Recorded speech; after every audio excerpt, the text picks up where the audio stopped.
My PD समाचार देख रहे हैं आप। मेरा नाम है काजल तिवारी। इस वीडियो में हम बात करेंगे बिहार के मुख्यमंत्री नीतीश कुमार के बारे में। नीतीश कुमार चाहे खुद को कितना भी सक्रिय दिखाने की कोशिश कर ले, लेकिन बीते 2-3 सालों में उनका जो हाव भाव है उसमें काफ़ी बदलाव हुआ है। नीतीश कुमार के ऊपर अब उम्र का तकाजा जो है वो दिखने लगा है। आपको बता दें, भले ही सीएम खुद को युवा जैसा ऊर्जावान साबित करने की कोशिश में सेक्रेटेरिएट, सड़क और सदन तक एक्टिव रहते हों, बिहार के दौरे के बाद रोज रोज निरीक्षण, समीक्षा बैठकें और तयशुदा कार्यक्रमों में उनकी सक्रियता देखने बनती है। लेकिन क्या सच में नीतीश अब उतने ऊर्जावान रह गए हैं जितना वे दिखा रहे हैं? उम्र के अमृतकाल में प्रवेश कर चुके नीतीश कुमार पर क्या बुढ़ापे का असर नहीं दिखता है? क्या वे सच में मानसिक बीमारी के शिकार हैं, जिसका आरोप नेता प्रतिपक्ष और राजद के राष्ट्रीय कार्यकारी अध्यक्ष तेजस्वी यादव अक्सर लगाते रहते हैं? अब तो राजद के लोगों ने उन्हें जिंदा लाश भी कहना शुरू कर दिया है। नीतीश पहले की तरह बिना देखे अब बोल नहीं पाते। अब उन्हें सभा से लेकर सदन तक पढ़कर बोलते हुए देखा जाता है। वही नीतीश कुमार के बारे में उस तरह के प्रश्न प्रतिपक्ष पिछले 5 सालों से बिहार के सियासी फिजा में तैर रहे हैं, इसके आकलन भी किए जा रहे हैं। सत्ता पक्ष के लोग उनके बुढ़ापे की बात मन ही मन भले बेहतर समझ रहे होंगे, लेकिन उनकी जुबान से कभी ऐसी बातें निकलती नहीं है। अलबत्ता विपक्ष अब भी उनके बारे में अपनी धारणा पर कायम है। नीतीश कुमार का दिमाग काम नहीं कर रहा, वे अब बिहार पर बोझ बन गए हैं। इसी क्रम में राजद के लोग उन्हें बीमार, लाचार और जिंदा लाश बताने लगे हैं। इसे इस बात से बल मिल रहा है कि नीतीश जिस तरह से फौरी फैसलों के लिए जाने जाते रहे, अब उसकी कोई झलक नहीं दिखती है। इसे समझना कोई कठिन काम नहीं है। 2025 के विधानसभा चुनाव के नतीजे घोषित होने के बाद से ही 35 के निम्नतम स्तर पर पहुंच चुकी महागठबंधन की पार्टियों के विधायकों के टूटने की हवा चलने लगी। ये भी अटकलें लगी कि महागठबंधन से बाहर की 5 सीटों वाली एआईएमआईएम और बसपा से जीतने वाले इकलौते विधायक भी नीतीश कुमार के साथ जा सकते हैं। शुरू में इसके संकेत भी मिले थे, कम से कम एआईएमआईएम की तरफ से भी। पार्टी के प्रदेश प्रमुख और विधायक अख्तरुल इमान ने नीतीश कुमार की तारीफों के पुल बांधे तो बाकी 4 विधायक भी नीतीश कुमार से उन्हें सीएम बनने की बधाई देने के बहाने उनसे मिलने लगे। राजद के 17-18 विधायकों के टूटने का ढिंढोरा पीटने वाले एनडीए के कई कद्दावर नेता सामने आए। लोजपा के चिराग पासवान और भाजपा के रामकृपाल यादव के साथ जदयू प्रवक्ता नीरज कुमार अपने दाव पर अब भी कायम है। पर जदयू या एनडीए की अन्य पार्टियों में महागठबंधन के पार्टियों का एक भी विधायक अब तक नहीं गया।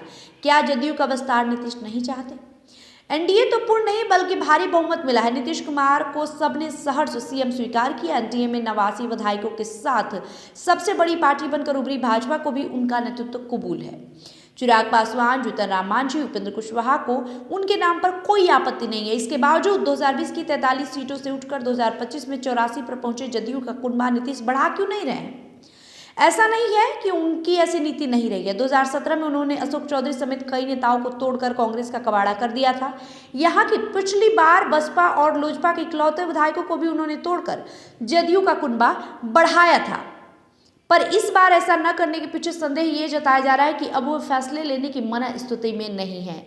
उम्र का असर है। वैसे भी नीतीश की हमेशा से ये इच्छा रहा है कि बिहार में वे अव्वल बने रहे। 2020 तक उन्होंने भाजपा से अधिक सीटें अपने जदयू के लिए ही ली थी। खराब हालत में भी उन्होंने इस बार बराबरी का अवसर विधानसभा चुनाव में भाजपा को दिया। 2014 के लोकसभा चुनाव में अकेले लड़कर 2 सीटों पर सिमट जाने के बावजूद 2019 में उन्होंने भाजपा के बराबर सीटें जदयू के लिए ली थी। उनके दबाव में 22 सीटों पर 2014 में जीती भाजपा को अपनी 5 सीटें कुर्बान करनी पड़ी। ये सब वे नंबर 1 बने रहने के लिए करते रहे। अगर फैसले लेने में शिथिलता नहीं दिखाते तो वे महागठबंधन या दूसरे विपक्षी दलों के विधायकों को तोड़कर अपनी ताकत अवश्य बढ़ाते। वे ये भी जानते हैं कि जदयू में उनके सिवा कोई ऐसे फैसले नहीं ले सकता। जदयू की ताकत बढ़ाने में उनकी अनमनस्कता से संकेत मिलता है कि वे अब फैसले लेने की स्थिति में नहीं है। वहीं नीतीश कुमार के बुढ़ापे का एक संकेत ये भी है कि वे अपने बेटे निशांत कुमार के राजनीतिक जीवन पर कोई फैसला नहीं ले पा रहे हैं। पिछले साल भर से ये चर्चा चलती रही कि निशांत राजनीति में आने का मन बना चुके हैं। जदयू के बड़े नेताओं के साथ सामान्य समर्थक भी चाहते हैं कि निशांत को राजनीति में आना चाहिए। जदयू के राष्ट्रीय कार्यकारी अध्यक्ष संजय झा और केंद्रीय मंत्री ललन सिंह ने भी निशांत के बारे में नीतीश के सामने या मीडिया के सामने अपना ख्याल जाहिर कर चुके हैं। इसके बावजूद नीतीश कुमार ने अभी तक निर्णय नहीं लिया। वे न ऐसी चर्चाओं को खारिज करते हैं और ना ही कबूल करते। इसी तरह कभी जदयू के राष्ट्रीय अध्यक्ष रहे आरसीपी सिंह की घर वापसी पर भी नीतीश ने चुप्पी साध ली। बड़े फैसले पर उनकी चुप्पी नई बात नहीं है, लेकिन उन्हें जो पसंद नहीं होता उसे खारिज करने में वे देर नहीं करते हैं। आपको बता दें, आरसीपी सिंह ऐलानिया करते रहे कि जदयू उनका घर है, नीतीश कुमार से उनके रिश्ते आज भी खराब नहीं है। आरसीपी सिंह के इस एकतरफा प्रेम पर ललन सिंह ने स्टैंड लिया, श्रवण कुमार ने जुबान खोली, लेकिन नीतीश चुप है। ऐसे फैसले नीतीश अगर नहीं ले पा रहे हैं तो इसकी वजह बुढ़ापे की उनकी उम्र ही हो सकती है। साथ ही साथ आपको बताएं कि नीतीश कुमार के हाव भाव भी बीते 2-3 साल में काफी बदल गए हैं। इसे लेकर विपक्ष उनका मजाक भी उड़ाता रहा। वे राष्ट्रगान के वक्त बगल के व्यक्ति से बात करते दिखे तो अशोक चौधरी और उप मुख्यमंत्री विजय सिन्हा के चंदन टीका पर भी मजाकिया अंदाज में पेश आए।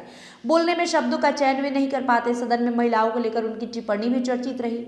पीछे की बातों को छोड़ दे तो विधानसभा की मौजूदा सत्र में ही उन्होंने राबड़ी देवी के लिए लड़की संबोधन किया। ऐसा तभी होता है जब कोई व्यक्ति बूढ़ा हो जाता है और उसका दिमाग ठीक से काम नहीं करता। बोलने में रिपीटेशन तो सामान्य बात है और उनका बार बार ये कहना कि 2005 के पहले कुछ था जी, ये संकेत देता है कि वे अब नया कुछ सोचने और करने की स्थिति में नहीं है। तो कहीं ना कहीं मुख्यमंत्री नीतीश कुमार अब अपने उम्र के पड़ाव को पार कर चुके हैं और जो बुढ़ापे का असर है वो उन पर दिखने लगा है। और यही वजह है कि जो बड़े फैसले नीतीश कुमार चट से ले लिया करते थे, अब वे वैसे नहीं ले पाते हैं और ना ही उस पर खुलकर रिएक्ट कर पाते हैं और ना ही इग्नोर कर पाते हैं। बहरहाल वीडियो में इतना ही। बने रहे माईपीडिया समाचार के साथ। बहुत बहुत शुक्रिया।